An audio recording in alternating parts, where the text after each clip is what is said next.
Hello everyone, Steve Blair 2010 here with episode 8 of Tea Time with Steve. This episode's featured tea is Bigelow Mint Herb Tea. It's a really good tea, which is actually a mix of both peppermint and spearmint, which is different than the other tea that had mint in it that I featured before, which was just peppermint. It was also from Bigelow as well. So, that's pretty interesting. Here's what the box looks like if you want to try it. There you are. It's actually double-sided. There's a horizontal one on the other side. Alright, there you go. Again, it's from Bigelow. I'm sure this can be found in just about any store. It was actually given to me as a present, so I'm not sure where it was actually bought. But again, I'm assuming you can get it in pretty much any store. Alright, this episode is going to be about video games. It's actually surprising I haven't covered this in a previous episode, but I figured since I haven't done it yet, might as well do it. And no, I'm not going to talk about Guitar Hero the whole time. For those of you who don't just want to hear about Guitar Hero, I'm not going to do that. I'll probably be covering it sometime in this video, but that's not what it's going to be mainly about. Alright, so, first off, that's actually part of the reason I haven't filmed one of these in a while, is I've been distracted by the video game I got most recently, which is GTA 5. I got it on Thanksgiving night at Walmart when they were doing their big sales. I'm sure you saw that on TV before Thanksgiving. Got it for almost 50% off, which is pretty cool. That is by far my favorite GTA game so far. It's definitely the best. At least so far. We'll see how it goes in the future. I can't really pinpoint one specific thing about that game that makes it the best for me. It's just, there's so much to it that you couldn't do before, and there's so many new things, and I actually like, just like on San Andreas, how you can actually level up your character. There's different things, you can upgrade, and it's just really cool. They made it more like an RPG again, like they did with the older San Andreas. Although, one thing I have to point out is it's much harder to fly in GTA 5 than in older GTA games like San Andreas, or one of my favorites, Ballad of Gay Tony, although I just have episodes from Liberty City. Both The Lost and Damned and Ballad of Gay Tony in one. Like in this one, for example, I know it's not the best example for flying, but helicopters kept themselves steady, and you could fly them perfectly from the beginning, the very first time that you get in one. But unless you're Trevor in GTA 5, you have to actually work up to it, it's really hard to fly at first. So I like that. I like that it's actually an upgradable skill. And it's actually kind of harder to hold planes steady, and there's actually turbulence in the sky, which is pretty cool. I like that.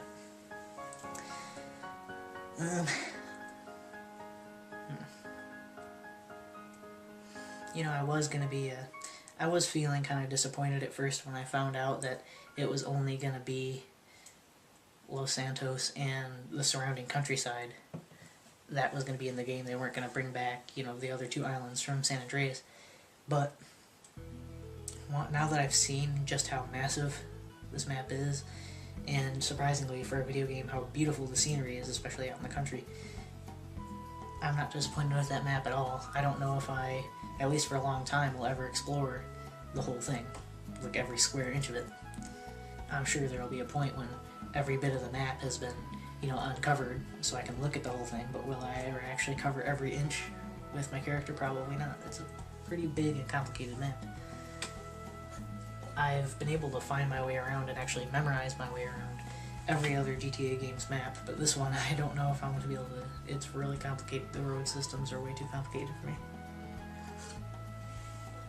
But, I don't know, we'll see. I think I thought the same thing about GTA 4, I can't really remember.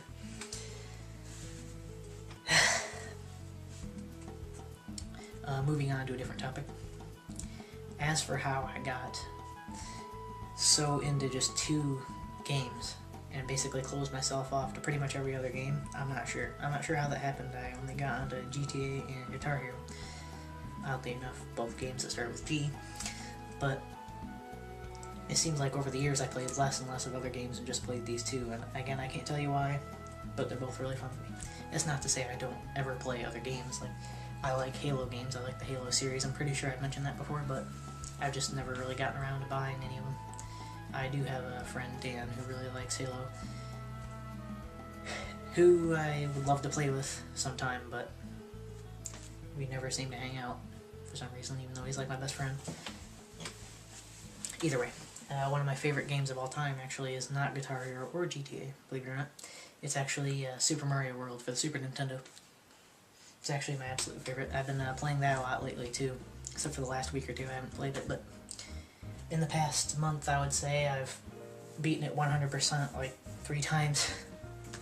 Just because I wanted to. It's fun. I couldn't get enough of it for a while there, but now I think that I've done it 3 times. I'm just like, okay, this is kind of getting old, but it's still, I think, one of the greatest games of all time, even now.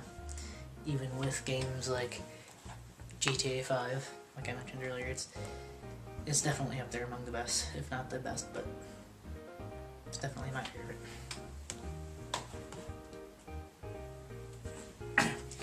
And like I mentioned in a previous video, I used to be more of a gamer than I am now. In terms of being, you know, like a wide variety of different stuff. Like, games I used to love when I was younger, Ape Escape. Anyone out there remember Ape Escape? That was an awesome game. And game series. I guess the first 2 were okay. I played the 3rd one and it was kind of sucky. I didn't like it, but the first one was amazing. The second one was pretty cool too, I'll admit. But then I got the 3rd one and I was just like, no, this is too retarded now. I can't handle it. But the first 2 are definitely good. Definitely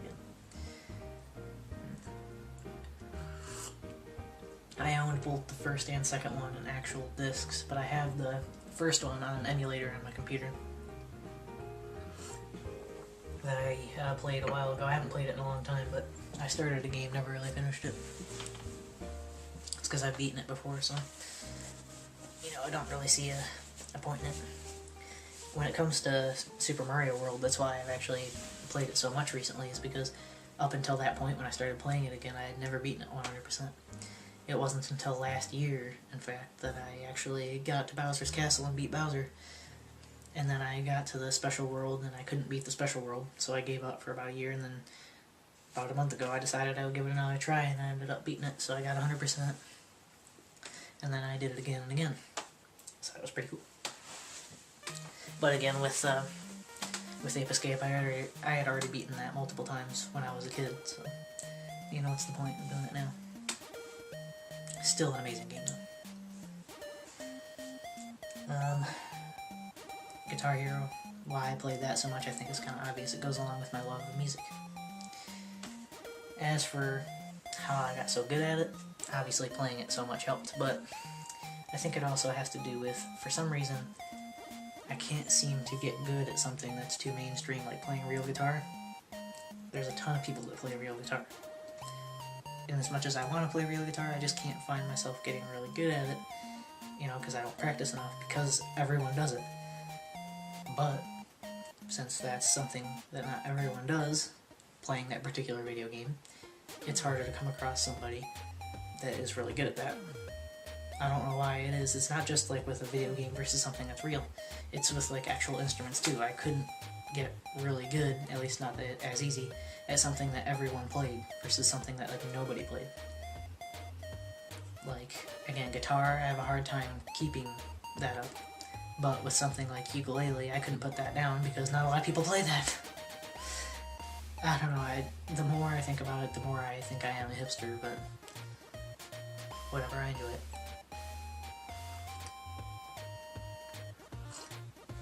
I think the one instrument I actually got pretty good at besides guitar, I mean, I got okay at that, but I didn't get amazing at it. The one instrument I would consider myself to be really good at least at one point, was piano, because I had an electric piano. And I just realized that I'm way off topic now, so I'm gonna steer back to video games. Okay. So I was talking about Guitar Hero, right? But yeah, I don't know if I'm gonna cut out those examples I used for instruments or not, but I was just getting way off topic. Let's save that for sometime if I revisit music. That was retarded. Alright.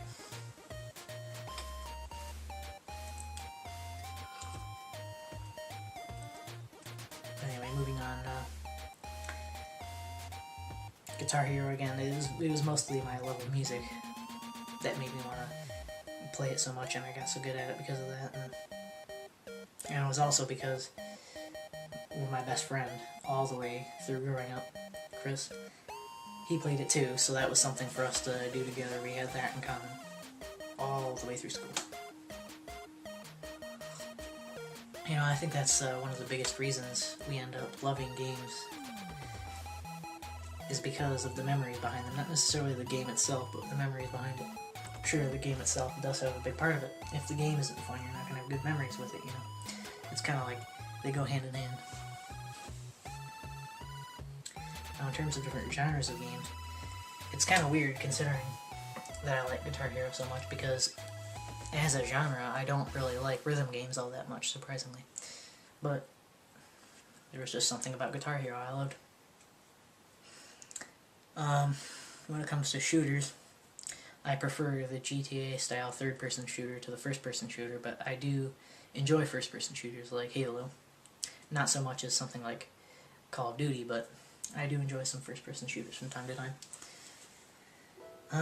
Platformers are one of my favorite genres, as is obvious by my love of games like Ape Escape and Mario, more specifically Super Mario World.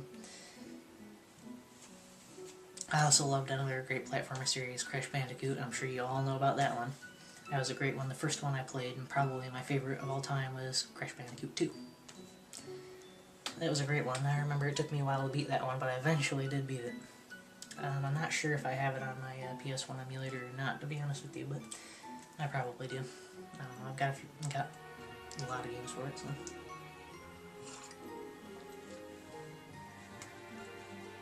And actually, if you're wondering how it is, that I've been playing things like Super Mario World on this computer, I haven't been using the keyboard. When it comes to my emulators, I have a special USB controller that I plug into the computer. If the cord will get up here, I can show you the USB. So I've been using this for my emulators. So I haven't been using the keyboard. That would be way too difficult to play something like Super Mario World on the keyboard. Or any game, really. Except for the old Final Fantasy games that were kind of like... geez, which one was the first one that was 3D? I think that was 7. So the ones before that, they were just kind of like an above view, like the old Pokemon games. Those would be easy to play on the keyboard, I suppose, but turn-based stuff would be a little bit easier than something that's like, you know, action right there.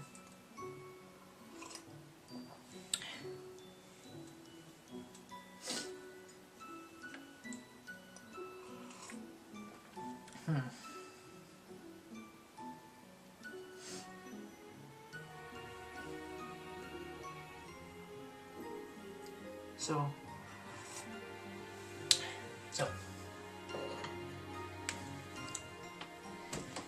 I've already said, and it's obvious, which one of the Grand Theft Auto series is my favorite. GTA 5, I'm going to set this down over here now. But, which one of the Guitar Hero series, that's actually a hard one. Which one is my favorite? I've said for sure a couple times which one's my favorite. It went between Smash Hits and Guitar Hero 2, and back again, so it's probably between those two, but I really couldn't decide. Like, if I had to get rid of all but one of them, I could not decide. All of them have their strengths and their weaknesses in terms of stuff I like and dislike about it, but I don't think I could get rid of one of them. The ones I could get rid of the easiest, if I had to get rid of one or two of them, would probably be Guitar Hero Aerosmith and Guitar Hero 5.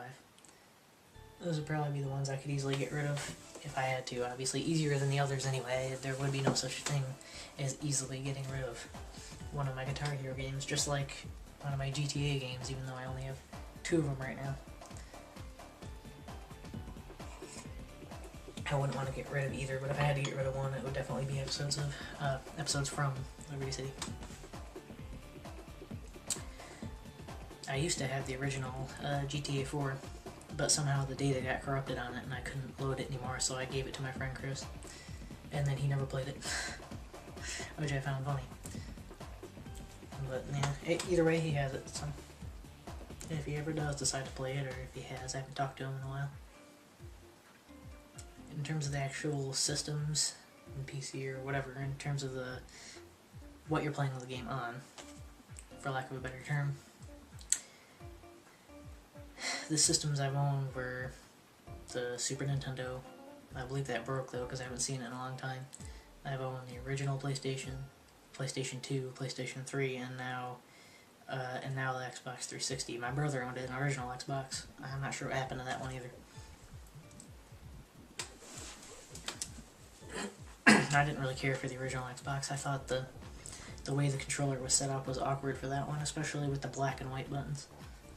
That was ridiculous. I played San Andreas on the Xbox, and it was really awkward. It was really awkward to play.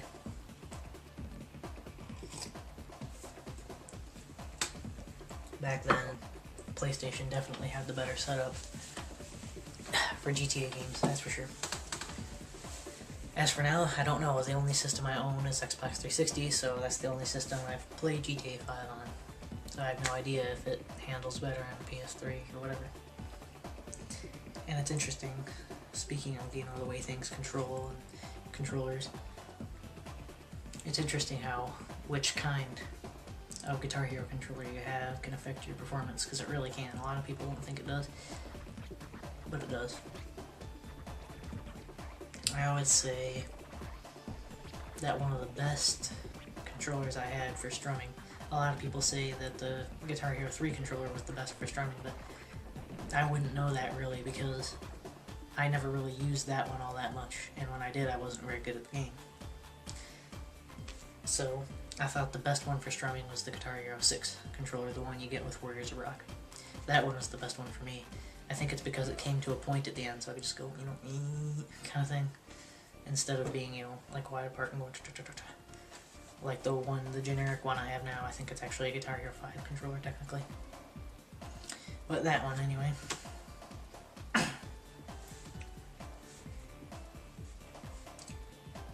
The Guitar Hero 2 controller, the SG, the red one, the one that you actually plug into the PS2, that one was really good. I enjoyed playing with that one. Back then, even though I definitely wasn't very good at the game back then, I felt like I definitely did better with that controller than I could with the Guitar Hero 3 controller. Although that Les Paul is a lot of people's favorites. I've never played using the original Guitar Hero controller, the Guitar Hero 1. Never played it. Obviously, with that controller, I don't mean the game. I played the game, obviously. Just not, I haven't used that controller for it. When I played a Guitar Hero 1, it was always with the Guitar Hero 2 controller.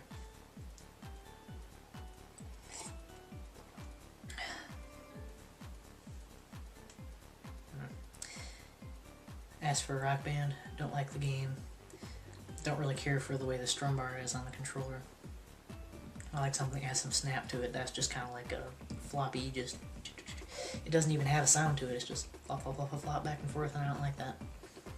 Because there's really no way of knowing if you've actually strummed unless you get the note. Or, you know, so it's like... I don't know. I just like being able to hear it. I understand it's quieter and it's probably easier to hear the music without it. But I like one that's actually kind of spring-loaded like that, you know? The one thing I did like about the Rock Band controllers was how they had those solo buttons. They had the main ones up here, and then they had the smaller ones down there you can play with. I thought that was a pretty cool idea. How much would I actually use that if they did that on Guitar Hero? I have no idea. Because there would have to be enough of a pause between the actual, you know, riffs in the song and the solo for me to move from up here to down here. But a lot of songs, it just goes straight from the normal bit of the song into the guitar solo without any kind of pause, so I don't know if I could actually do that on most songs. Especially not something like Through the Fire and Flames, although it would be definitely easier with the buttons closer together.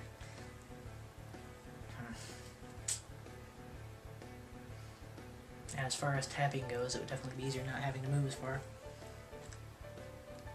Something I've never tried because I rarely played with that controller is maybe someone can answer this question that has played Rock Band and Guitar Hero and, you know, played with both controllers in both games more than I have. Can you actually use the lower frets out farther on the Rock Band controller you know, for this hand and actually tap with the solo buttons down at the other end of the neck and still get all the notes, or would that not count? Because it's two different sets of buttons. If you know, please answer that question for me. I'm curious.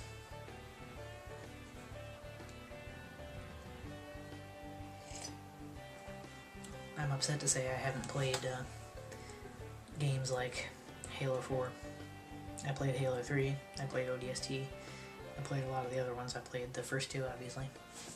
I haven't played 4 yet. I do plan on playing it. I played, you know, a couple of the Call of Duty games, you know, a couple of the Modern Warfare ones. I never really liked those as much as the Halo ones. They're more fun. And that's actually something that I like. They kind of incorporated a, how do I describe this? They kind of incorporated a feature, I guess you could say, from first-person shooters into Grand Theft Auto 5 that I really liked. If you get low on health and you dive behind cover and you don't get shot for enough time, your health will actually regenerate partially. Not all the way, but it'll actually go back up to half or a little bit above half, which I really like. Because on other GTA games, if you lost a lot of health, you were fucked. Which is another thing I really like about that game, actually. If you fail a mission, you just get a quick retry thing instead of having to go all the way back to the thing, sit through the cutscene again, and then go all the way to the start from the beginning. I like that there's checkpoints and stuff. It's really nice. I've never had to use the skip a chapter of a mission thing that I've read about in the little info thing in the corner, but I guess that's nice to know that there is one.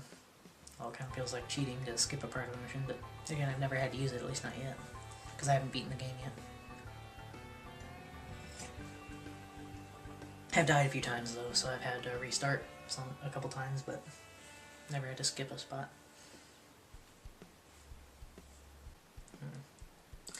Well, I can't really think of much else to say, so this has been Steve Blair 2010, and see you next time I get an idea.